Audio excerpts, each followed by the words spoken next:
Hello everyone, welcome to Ashutosh academy. तो logical function के part 4 में आप सभी का स्वागत है।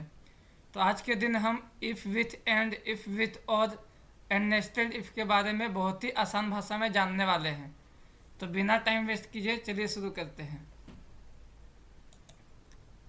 तो इफ़ विथ एंड इसमें क्या होता है, जब ऑल कंडीशन, सारे के सारे कंडीशन जो रहते हैं सेटिस्फाई करेंगे तो ही ये ट्रू होगा, अदरवाइज ये फॉल्स होता है। तो चलिए इसको प्रैक्टिकल वे में समझते हैं। तो पहले हम क्या करेंगे, पहले हम इक्वल टू टाइप करेंगे। उसके बाद हम टाइप करेंगे इफ़, उसके बाद में ओपन ब्रैकेट, और उसके बाद हम टाइप करेंगे एंड, उसके बाद फिर ब्रैकेट ओपन करेंगे, और उसके बाद में हम पहला मतलब मार्क्स जो है सिलेक्ट करेंगे वो है साइंस का। इसको क्या करेंगे हम, ग्रेटर देन इक्वल टू 50। फिर उसके बाद हम कोमा देंगे। कोमा देने के बाद हम फिर से नेक्स्ट में हम कोई इंग्लिश का मार्क्स सेलेक्ट करेंगे, तो यहाँ पर उसको सिलेक्ट करेंगे। उसके बाद में हम इसको फिर करेंगे, मतलब ग्रेटर देन इक्वल टू 50। फिर उसके बाद में हम इस ब्रैकेट को क्लोज करेंगे, सिंगल ब्रैकेट को। उसके बाद फिर हम कोमा देंगे। उसके बाद डबल इन्वर्टेड कोमा, वहाँ पर लिखेंगे PASS पास।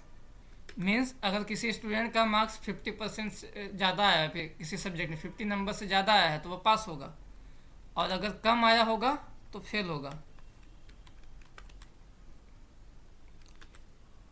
तो यहाँ पर मैंने दो कंडीशन दिया है, एक साइंस के मार्क्स में कंडीशन दिया है, इंग्लिश के मार्क्स में दिया है।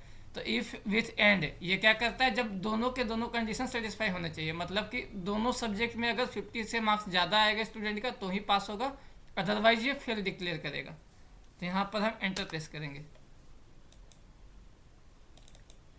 तो देख रहे हैं दोस्तों, यहाँ पे दोनों कंडीशन नहीं सेटिस्फाई हुआ, क्योंकि इंग्लिश में 48 मार्क्स आया जो 50 से कम है, इसलिए यहाँ पर फेल है। जहाँ पर पास है वहाँ पे दोनों में 50 से ज़्यादा मार्क्स है, मतलब मोर देन 50 मार्क्स है। नेक्स्ट कंडीशन आता है इफ़ विथ और। यहाँ पर क्या है, यहाँ पे बस कोई भी एक कंडीशन सेटिस्फाई होना चाहिए, मतलब किसी भी एक सब्जेक्ट में अगर 50 मार्क्स से ज़्यादा आया स्टूडेंट का मार्क्स तो वो पास दिखाएगा, अदरवाइज फेल दिखाएगा। तो चलिए इसको ये प्रैक्टिकल यूज में देखते हैं। तो पहले हम क्या करेंगे, पहले हम इक्वल टू टाइप करेंगे, फिर उसके बाद में इफ़, उसके बाद ओपन ब्रैकेट, यहाँ पर टाइप करेंगे और, फिर उसके बाद क्या करेंगे, फिर ओपन ब्रैकेट, फिर हमारा जो लॉजिक है जो लगाना है मेरे को, तो पहले किस में लगाना है, पहले मेरे को लगाना है साइंस के मार्क्स में। तो साइंस को हम सेलेक्ट करेंगे। उसके बाद ग्रेटर देन इक्वल टू 50, फिर उसके बाद में क्या करेंगे, कोमा। उसके बाद फिर हम सेलेक्ट करेंगे इंग्लिश के मार्क्स को, फिर उसके बाद में फिर हम देंगे ग्रेटर देन इक्वल टू 50, और उसके बाद में हम फिर क्या करेंगे, सिंगल ब्रैकेट को क्लोज करेंगे। उसके बाद फिर टाइप करेंगे कोमा। उसके बाद हमको फिर टाइप करना है पास। मीन्स अगर 50 से ज़्यादा मार्क्स हो तो पास, लेकिन ये क्या करता है, कोई भी एक कंडीशन सेटिस्फाई होना चाहिए, अदरवाइज फेल। और उसके बाद में ब्रैकेट को हम क्लोज कर देंगे, देन प्रेस करेंगे हम एंटर। तो देख रहे दोस्तों, यहाँ पर दोनों कंडीशन सेटिस्फाई होना जरूरी नहीं है, जो मैंने पहले ही बताया था। इंग्लिश में 48 है, साइंस में 85 है। मैं बोला था कोई भी एक कंडीशन सेटिस्फाई होना चाहिए। तो एक सब्जेक्ट में 50 से ज़्यादा मार्क्स है, इसलिए यहाँ पे पास शो किया है। इसके बाद का फंक्शन क्या है दोस्तों, नेस्टेड इफ़। तो मैंने पहले ही बताया था, नेस्टेड इफ़ का मतलब होता है इफ़ इनसाइड इफ़। तो चलिए इसको प्रैक्टिकल में समझते हैं, ज़्यादा समझ में आएगा प्रैक्टिकल करके देखने के बाद में। तो पहले हम क्या करेंगे, इक्वल टू, उसके बाद में हम यहाँ पर लेते टोटल परसेंटेज वाला को लेंगे। ओके, तो पहले हमको टाइप करना है इफ़, उसके बाद में ब्रैकेट को ओपन करेंगे। उसके बाद हम टोटल परसेंटेज को हम सेलेक्ट करते हैं। उसके बाद हम क्या करेंगे, ग्रेटर देन इक्वल टू क्या देंगे, 80। अगर किसी स्टूडेंट का टोटल परसेंटेज जो मार्क्स है अगर 80 से ज़्यादा आएगा तो हम इसका कंडीशन लिख रहे हैं, तो उसको हम डिस्टिंक्शन देंगे, डिस्टिंक्शन होगा। उसके बाद फिर क्या प्रेस करेंगे, कोमा। और उसके बाद में हम फिर क्या टाइप करेंगे, उसके बाद फिर हम टाइप करेंगे इफ़, मतलब एक और कंडीशन हमको यहाँ पर लिखना है। तो यहाँ पर हम लिखेंगे इफ़ अगर किसी मतलब कि स्टूडेंट का परसेंटेज जो रहता है, फिर इसी को सिलेक्ट करेंगे, ग्रेटर देन इक्वल टू 50 आए,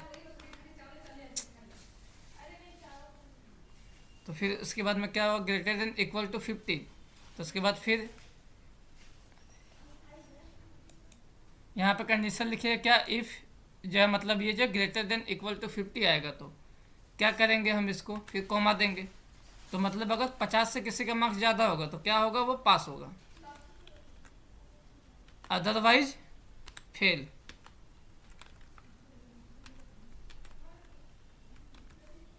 अब ब्रैकेट को क्लोज कर देंगे। यहाँ पर देखिए जो मैंने कंडीशन लगाया है, अगर 80% से मार्क्स अगर ज़्यादा है तो वो डिस्टिंक्शन पे जाएगा। और उसके बाद यही इफ़ इनसाइड इफ़, इसके अंदर दूसरा एक और मैंने फंक्शन लिखा है इफ़ का, यही होता है नेस्टेड इफ़। तो यहाँ पर क्या लिखा है, उसके बाद में किसी भी स्टूडेंट का मार्क्स अगर 50 से ज़्यादा है तो वो पास होगा, अदरवाइज फेल होगा। उसके बाद हम क्या किए हैं, ब्रैकेट को क्लोज कर दिए हैं, फिर प्रेस करेंगे एंटर।